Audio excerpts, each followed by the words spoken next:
Hello dear students, welcome back to my channel BK Munna Lal. आज मैं आपको नरेशन के अंतर्गत इम्परेटिव सेंटेंसेस डिस्कस करने वाला हूं। डियर स्टूडेंट्स, मैं आपको बताना चाहूँगा कि मैंने नरेशन के अंतर्गत किए जाने वाले बेसिक चेंजेस के वीडियोस अपलोड कर दिए हैं, जिनको आप प्लेलिस्ट में जाकर देख सकते हैं। और असर्टिव सेंटेंसेस को इनडायरेक्ट कैसे बनाएंगे, इंटेरोगेटिव सेंटेंसेस को इनडायरेक्ट कैसे बनाएंगे, इनके वीडियो भी मैंने अपलोड कर दिए हैं, जिनकी लिंक मैं इस वीडियो के अंत में डिस्क्रिप्शन बॉक्स में दे दूंगा। वहां जाकर आप उनको तैयार कर सकते हैं। तो आइए शुरू करते हैं इम्परेटिव सेंटेंसेस का इनडायरेक्ट बनाना। डियर स्टूडेंट्स, इम्परेटिव सेंटेंसेस को हिंदी में आज्ञा सूचक वाक्य कहते हैं। इसमें हमको ये ध्यान रखना होता है कि सेड या सेड टू को वाक्य के अर्थानुसार ordered, requested, asked, advised, suggested, proposed, begged आदि में बदल देते हैं। दूसरा इम्पोर्टेंट पॉइंट है, मेन वर्ब की फर्स्ट फॉर्म से आरंभ होने वाले वाक्यों में इन्वर्टेड कामास को हटाकर टू लगाते हैं। डू नॉट से आरंभ वाक्यों में डू को हटाकर नॉट के बाद परंतु वर्ब की फर्स्ट फॉर्म से पहले टू लगाते हैं। तीसरा बिंदु हमें ये ध्यान रखना है, नेवर या ऑलवेज के बाद परंतु एम बी फर्स्ट अर्थात मुख्य क्रिया की फर्स्ट फॉर्म से पहले टू लगाते हैं। जिन वाक्यों में या जो वाक्य नेवर या ऑलवेज से आरंभ होते हैं उनमें नेवर और ऑलवेज के बाद परंतु वर्ब की फर्स्ट फॉर्म से पहले टू का प्रयोग करते हैं। यहाँ ध्यान हमें यह देना होता है कि डू नॉट से आरंभ रिपोर्टेड स्पीच में रिपोर्टिंग वर्ब को फॉरवर्ड में बदलने पर डू नॉट को हटाकर वर्ब की फर्स्ट फॉर्म से पहले टू का प्रयोग करते हैं। अर्थात यदि हमें सेड या सेड टू को फॉरवर्ड में बदलना हो तो डू नॉट को हटाकर इन्वर्टेड कामा हटाकर वर्ब की फर्स्ट फॉर्म से पहले टू लगा देते हैं। फॉरवर्ड का ही अर्थ होता है मना किया। नेक्स्ट है, प्लीज़ से आरंभ वाक्यों में प्लीज़ को हटाकर सेड या सेड टू को रिक्वेस्टेड में बदल दिया जाता है। अब हम इम्परेटिव सेंटेंसेस के विभिन्न एग्जाम्पल्स को देखेंगे। The teacher said to students sit down, ये ऑर्डर है। द टीचर सेड टू को हमने ऑर्डर्ड में बदल दिया, ordered students to sit down. Inverted comma हटाया, वर्ब की फर्स्ट फॉर्म से पहले टू लगा दिया। The teacher ordered students to sit down. Next example है, the doctor said take medicine in time, ये एडवाइस है। The doctor advised to take medicine in time. Third example है, he said to me please help me, यहाँ please को हटाकर said या said to को requested में बदलेंगे और वर्ब की फर्स्ट फॉर्म से पहले टू लगाकर इनडायरेक्ट बना देंगे। He requested me to help him. Fourth example है, he said to me don't open the door. He ordered me हो सकता है, he asked me not to open the door. ये डू नॉट से आरंभ वाक्य है, तो इसमें हमें डू को हटाकर नॉट के बाद वर्ब की फर्स्ट फॉर्म से पहले टू लगाना है। इस वाक्य को हम इस तरह से भी बना सकते हैं, सेड या सेड टू को फॉरवर्ड में बदलेंगे और डू नॉट को हटाकर वर्ब की फर्स्ट फॉर्म से पहले टू लगा देंगे। He forward me to open the door. Fifth example है, my father said to me never tell a lie, ये वाक्य नेवर से आरंभ है। अब इसमें हमें नेवर के बाद वर्ब की फर्स्ट फॉर्म से पहले टू लगाना है। My father advised me never to tell a lie.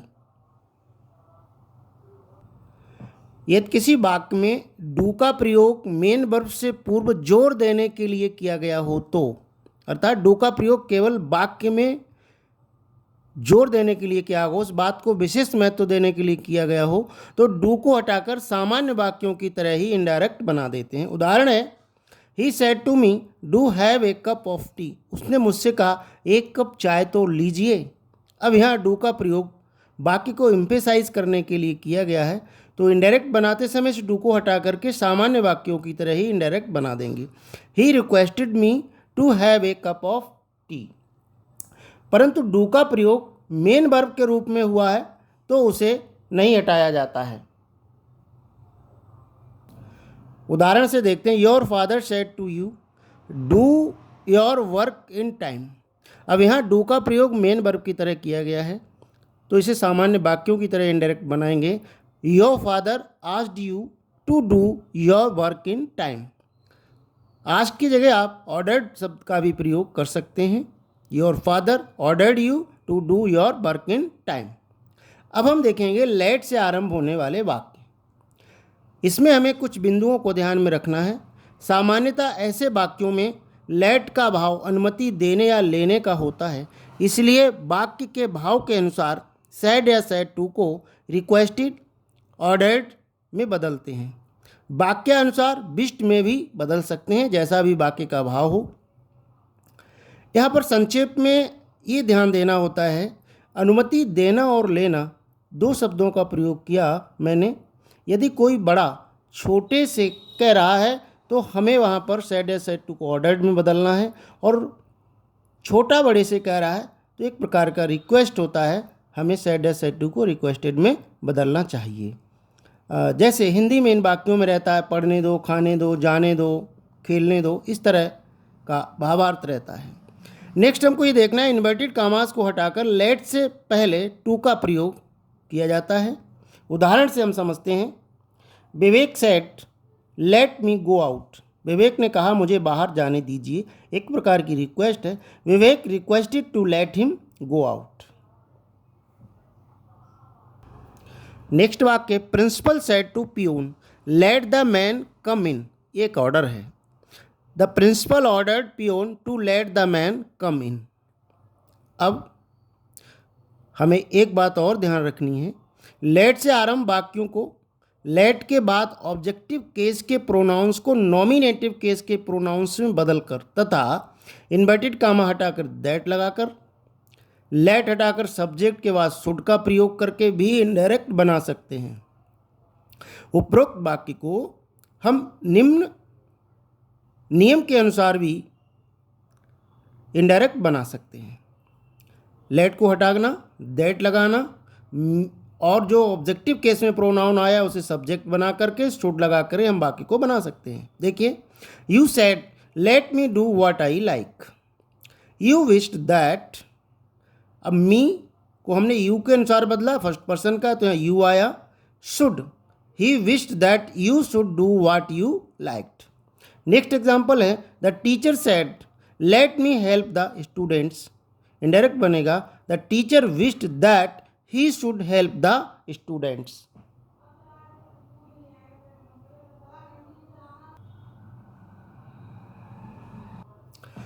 यदि किसी वाक्य में let it dot dot ever so आए तो लेट इट को इवन इफ में बदलते हैं तथा एवर सो को हटा देते हैं।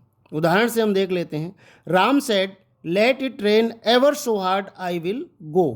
इनडायरेक्ट बनेगा, Ram said that even if it rained hard he would go. अब देखेंगे लेट से आरंभ होने वाले वाक्य। लेट से आरंभ होने वाले वाक्यों को इनडायरेक्ट बनाते समय हम किन किन रूल्स को फॉलो करेंगे। इसमें नंबर 1 है, सेड या सेड टू को प्रपोज्ड या सजेस्टेड में बदलते हैं। दूसरा बिंदु है, प्रपोज्ड अथवा सजेस्टेड के बाद ऑब्जेक्ट होने पर टू का प्रयोग करते हैं, ऑब्जेक्ट ना होने पर टू नहीं आता है।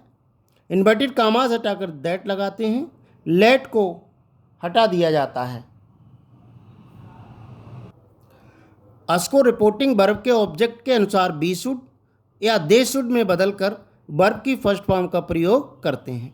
अब यहाँ ध्यान रखना है, अस को बी शुड में तब बदलते हैं जब रिपोर्टिंग वर्ब का ऑब्जेक्ट कोई फर्स्ट पर्सन का प्रोनाउन हो अथवा रिपोर्टर स्वयं प्रस्तावित कार्य में शामिल हो रहा हो। उदाहरण से समझते हैं, I said to the villagers let us help the poor. Indirect बनेगा, I suggested to the villagers that they should help the poor. Next example है, he said let us play a game. Indirect बनेगा he proposed that they should play a game. Third example है he said to me let us work hard. यहाँ हम देखेंगे कि reporting verb का object कोई first person का pronoun है, मी है, तो यहाँ पर हमें लेट अस को बी शुड में बदल देना होगा। He suggested to me that we should work hard. आशा है डियर स्टूडेंट्स ये वीडियो आपको पसंद आया होगा। पसंद आया हो तो इसे लाइक कीजिएगा, शेयर कीजिएगा, और यदि अभी तक आप मेरे चैनल पर नए हों तो प्लीज़ चैनल को सब्सक्राइब अवश्य कर लें, जिससे आप मेरे आने वाले हर वीडियो का नोटिफिकेशन प्राप्त कर सकें और उसका लाभ ले सकें। बने रहिए आपके अपने चैनल बीके मुन्ना लाल में। Thanks for watching.